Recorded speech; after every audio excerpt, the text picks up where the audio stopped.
పైన ఉండే విశ్వాసం. గతంలో నేను మీకు జడ్పీటీ సభ్యుడిగా, జిల్లా పరిషత్ వైస్ చైర్మన్గా, శాసనసభ్యుడిగా పనిచేశానంటే అదంతా మీ తాలూకు అభిమానం.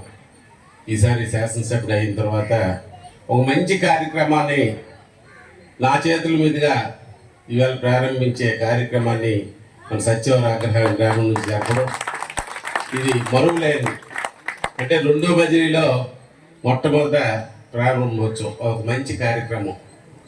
ఇవాళ ఈ రాష్ట్ర ప్రభుత్వం కలిపి ఒక ఆలోచన, తాగడానికి మంచినీరు ఇవ్వాలి, ప్రతి చివరి ఎకరం వరకు సాగునీరు అందించాలనే ఆలోచనతో గౌరవ ముఖ్యమంత్రి గారు వేయింబగళ్ళు పనిచేస్తున్నారు. మీరు చూస్తున్నారు, నదుల అనుసంధానం అవ్వచ్చు, పోలవరం ప్రాజెక్టు పూర్తి చేసి అతను ఇచ్చాపురం నుంచి తండ వరకు ప్రతి ఎకరానికి సాగునీరు అందించాలి, ప్రతి వ్యక్తికి తాగునీరు అందించాలనే ఆలోచనతో ప్రభుత్వం పనిచేస్తుంది. దాంట్లో భాగంగా ఇవాళ ఈ తాగునీరుది ఒక ఆలోచన.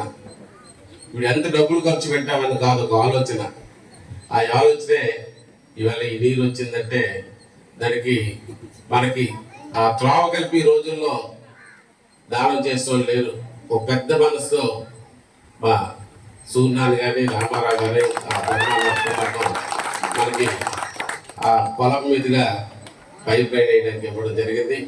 అలాగే చెప్పిన తడవగా మా ఇంజనీరింగ్ ఆర్డర్ సిబ్బంది కానీ, పంచాయతీ సెక్రటరీ కానీ నేను ఇచ్చిన ఏదైతే వాళ్ళు చెప్పిన ఆదేశాలు ఉన్నాయో తూచ తప్పకుండా పాటించి వెంటనే మీకు తాగునీరు అందించినందుకు వాళ్ళకి మీ తరఫున నేను ధన్యవాదాలు తెలియజేస్తున్నాను. కారణం మనం నిధులు ఇవ్వచ్చు, ఆలోచించవచ్చు, కానీ ఇంప్లిమెంట్ చేసింది అధికారులు. వాళ్ళు కలిపి ఒక చిత్తశుద్ధితో మా శాసనసభ్యులు చేసినారు, చెప్పారు. ఇది అమలు చేయాలనే ఒక బాధ్యతతో ఇవాళ ఈ కార్యక్రమాలు చేసి నీరు అందించారు. అయితే ఈ కార్యక్రమానికి మిగతా వాళ్ళకి కలిపి కారణం ఇది వేదిక, ఇది తెలుగుదేశం పార్టీ తరఫున నాకు మీరు గౌరవించినప్పటికీ ఆ కార్యక్రమం ప్రభుత్వ కార్యక్రమం.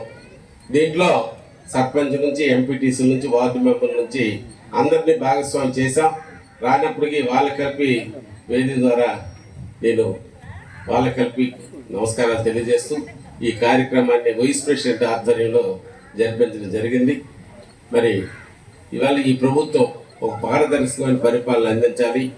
ఏదైతే దగాపడి ఇవాళ ఆర్థిక ఇబ్బందుల్లో గుట్టుముట్టాడుతున్న ఈ రాష్ట్రాన్ని మళ్ళా గాడిలో పెట్టే శక్తి చంద్రబాబు నాయుడుకి ఉంది, తెలుగుదేశం పార్టీకి ఉందని నమ్మి విశ్వసించి ఇవాళ చరిత్ర సృష్టించారు.